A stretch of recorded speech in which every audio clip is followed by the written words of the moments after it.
Hi everyone, I just want to do a last final brief video on the follow-up to my previous video, darker parts of your shadow self. So today I'm going to expand a bit more on what integration is, and I'm going to get a bit more personal without going into too much details because I don't want to make this such a long video. And I have other things going on, other projects I really want to focus on, so that's why I'm just going to share what I know for now about shadow work, but then maybe eventually I'll be able to share more as I continue digging into shadow work for my own knowledge and my own self. So I just want to say that I have been doing some inner work for the past few years. And what do I mean by inner work? I mean, I've been going within, looking into um, some of my patterns, some of my beliefs, and kind of looking at if they were still valid and kind of snapping out of autopilot, if I can put it that way, and start really going back to my roots. And overall, that made me start to although at the beginning it was a darker period for me because I felt lost.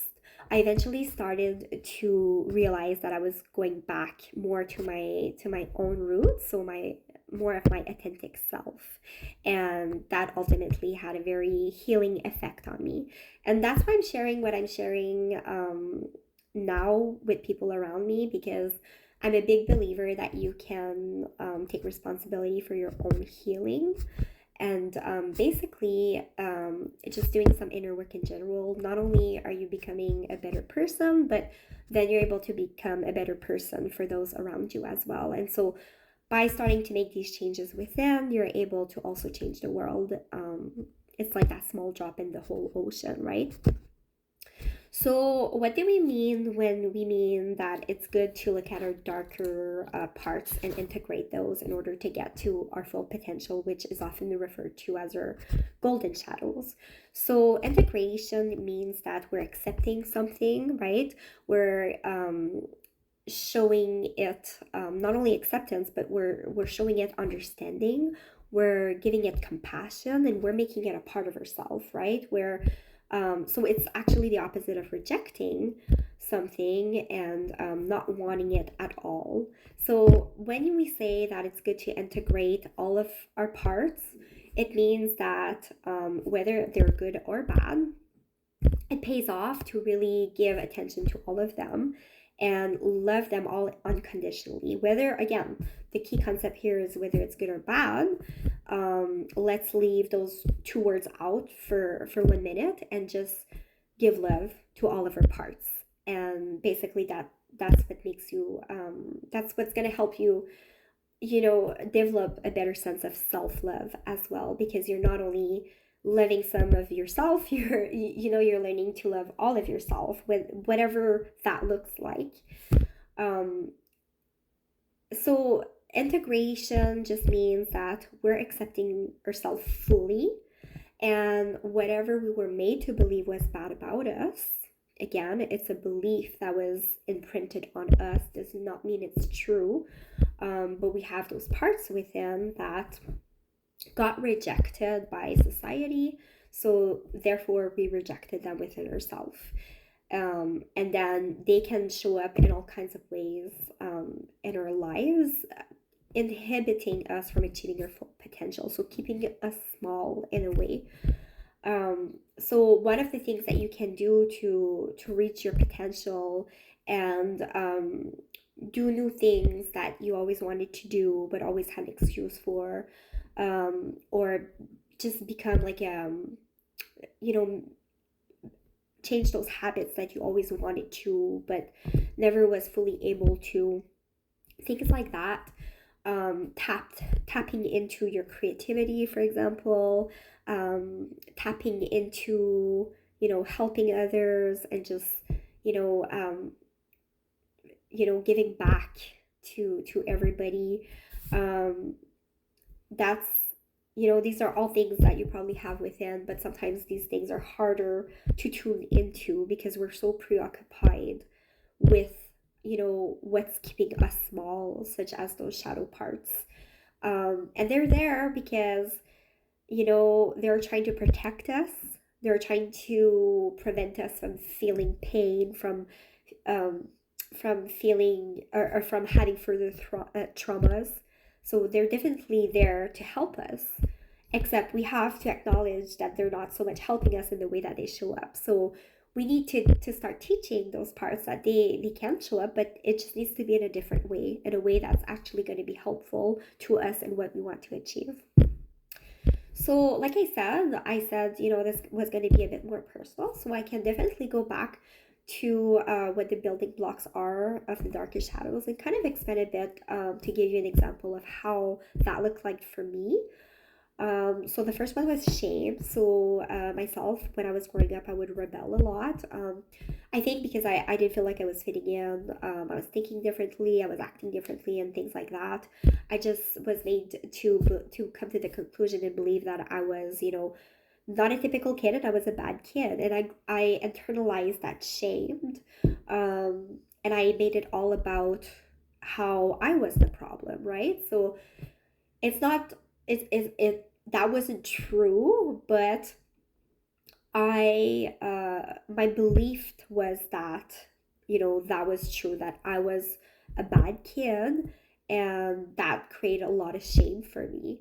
Basically, I became shameful about my past, because when I got into trouble, that kids become shameful of that, right? That's like a natural thing for kids, because they don't want to lose the love, right, of others. And so my shame kept me small for a long time because it played on my confidence, it played on my insecurities, and it played on my emotional health because I felt like it was not okay for me to display some of my anger, some of my frustration, some of my sadness, right? I used to not cry a lot. I used to get angry instead of really being able to feel what was at the core of it, right? So um, it was a misprojection, and that doesn't mean that it was my fault.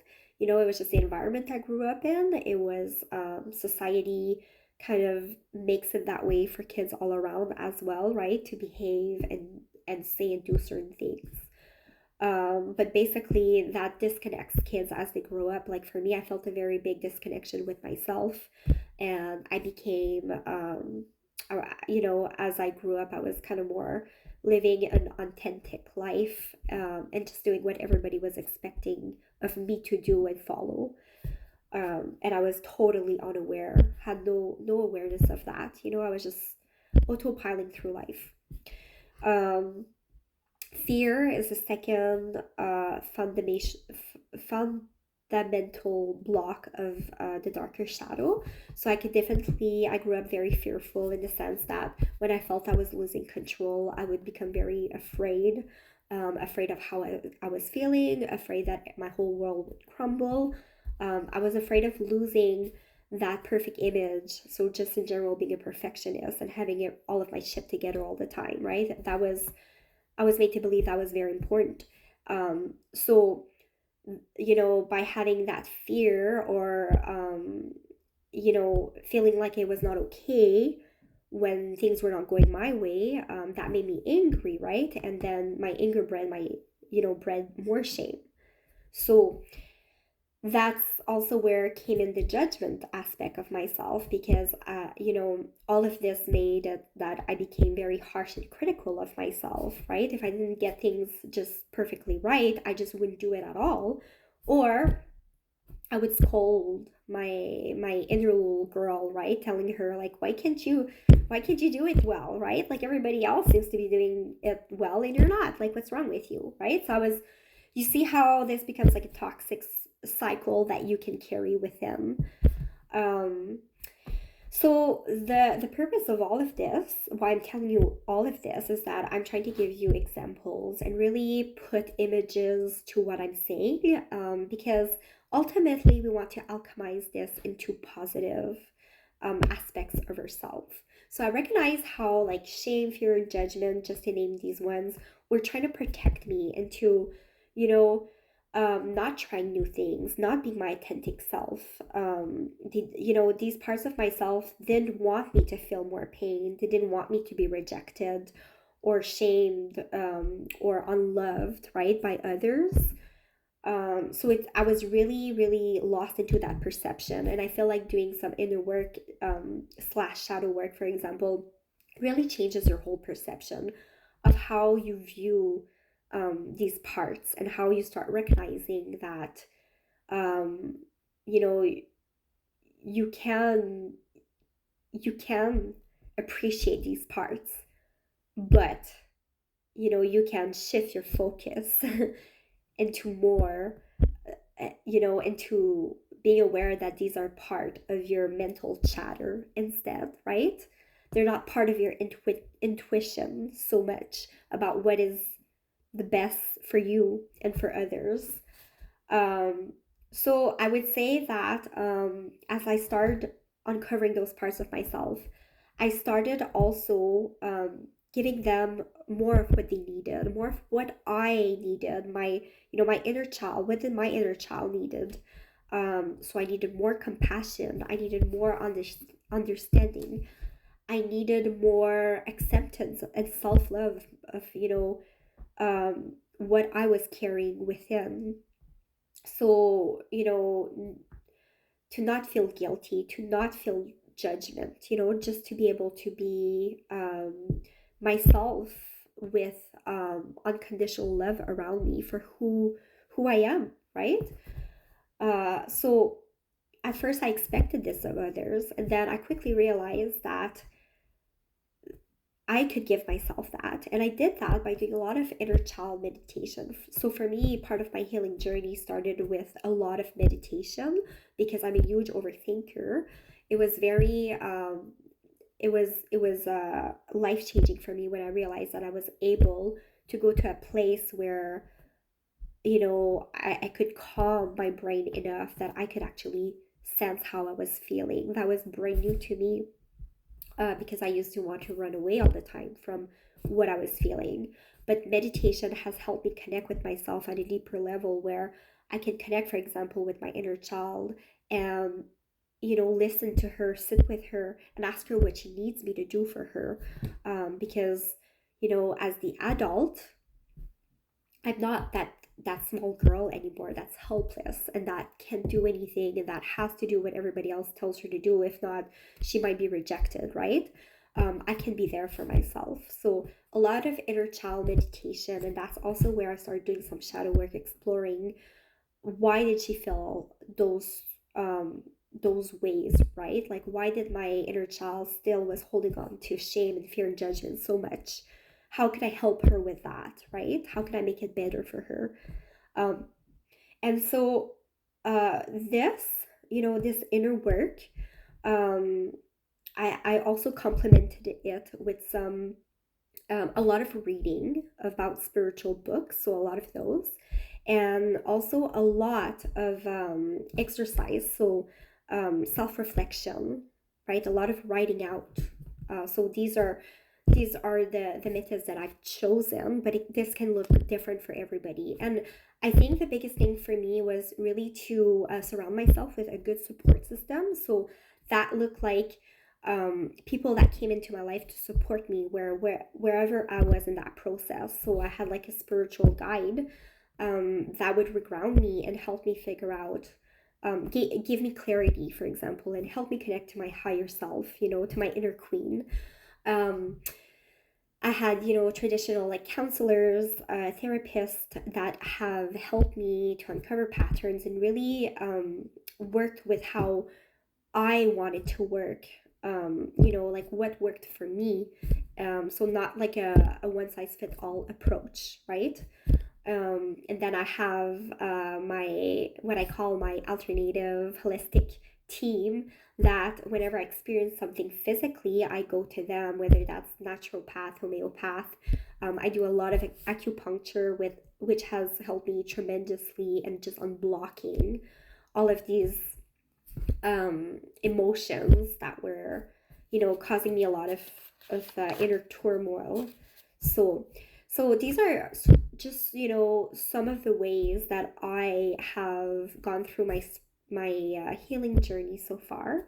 I think like I'm starting to uncover what my golden shadows are, in the sense that I'm going back to being a very creative person. I know I'm outspoken. I don't necessarily judge others. I'm very open minded. And you know what? I invite everybody to uncover what these golden shadows are within, and to, after that, after you start uncovering them, you can start looking on how, not only how can you express, these things more in your day to day, but how you can express these more in your community, how you can give back and help others in that sense, right? Because it's going to come from an authentic place, a place of real love and compassion. It's just of excitement and passion. So you really do have sometimes to do the less tempting work to get to these places, right? So you can it's one way of doing it. So again, I'm just sharing what worked for me, and I encourage people when I talk to them about taking control of their own healing journey. So it's yeah, it's a beautiful gift to be able to to be able to do this kind of work. And I think it's one of the most important work that you can do.